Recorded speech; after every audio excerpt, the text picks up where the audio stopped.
Тусгай сургалттай 116 дугаар сургуулийн 7-оос 12 дугаар ангийн сурагчид хичээл хаялт зарлаж жагссан байна. За 29 дугаар сургуулиас гадна 116 дугаар тусгай сургуулийн асуудал хүндэрсээр байна. За өнөөдөр эцэг эхчүүд болон сурагчид жагсаал зохион байгуулж сургуулийн захиргаанд хандсан боловч одоо тодорхой хэмжээгээр хүлээн авч асуудлыг бодитоор шийдэж чадсангүй. За сургуулийн захиргаатай холбогдоход тухайн асуудал бол төдийлөн одоо намжаад өнгөрөх асуудал хэдий ч ингэж хөндрүүлж байна гэсэн байдлыг бол хэлж байна. За бодит байдал дээр бол техник хэрэгсэл болон одоо хэвлэх машин зэрэг тоног хэрэгслүүдийг бүрэн хэмжээгээр ашиглаж байгаа гэдгийг хэлж байгаамаа. Биднийг очиход тус сургуулийн гадаа 10 гаруй сурагч хичээл хаялт зарлаж улмаар тус сургуулийн удирдлагуудад хүсэлт гаргасан гэдгээ мэдээлж байсан юм а. Гэхдээ зөвхөн сурагчид биш, эцэг эхчүүд энэ жагсаалд оролцож байлаа. Харин сургуулийн захирал эцэг эхчүүдэд ямар хариу өгснгийг эцэг эхчүүд ийхүү ярьж байна.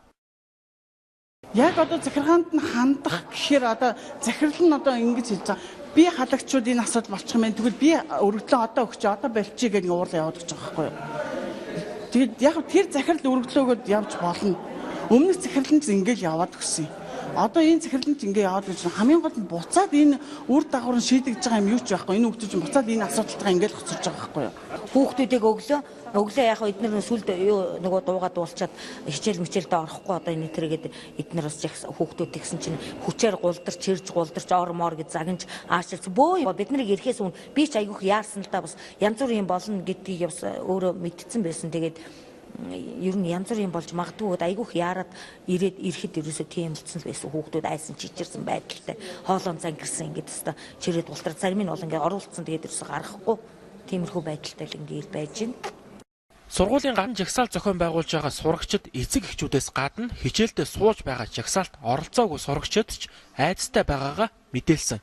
Тодорхойлбол тус сургуулийн захиргаанаас дарамт ирэх эрсдэл байн зэргээр мэдээлэл өгсөн юм а.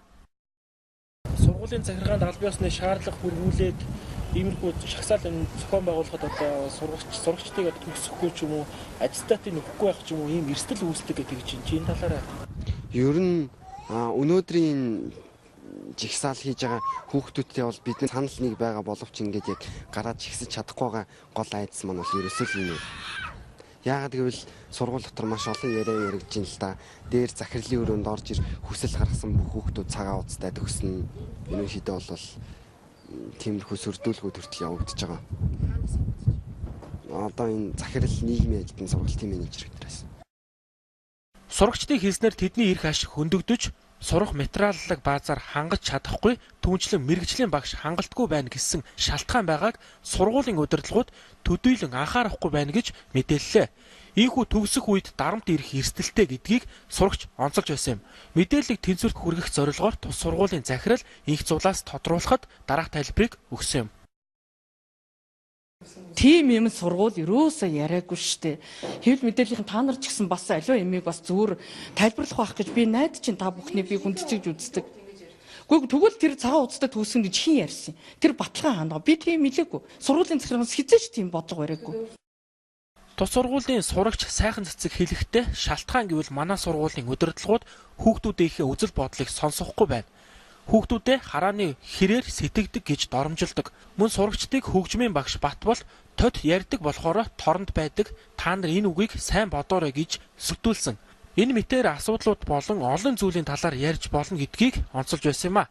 Түүнчлэн ерөөсөө биднийг сонсохгүй, бидний буруу болж өнгөрдөг мэдээлэл зүйн багшийг чадваржуулах хэрэгтэй байна. Энэ багшийг бидэнд хичээл заах хэмжээнд болгож чадваржуулах хүсэлт гаргаж байсан зэрэгээр тайлбарлаж байсан юм а. Түүнээс гадна англи хэлний багш зарим үг өөрөө ч хэлж чадахгүй ийм багш бидэнд яаж хичээл заах бэлээ? Ийм хүнийг багшлуулж байгаад бид бохимдолтой байна зэрэгээр мэдээлэл өглөө.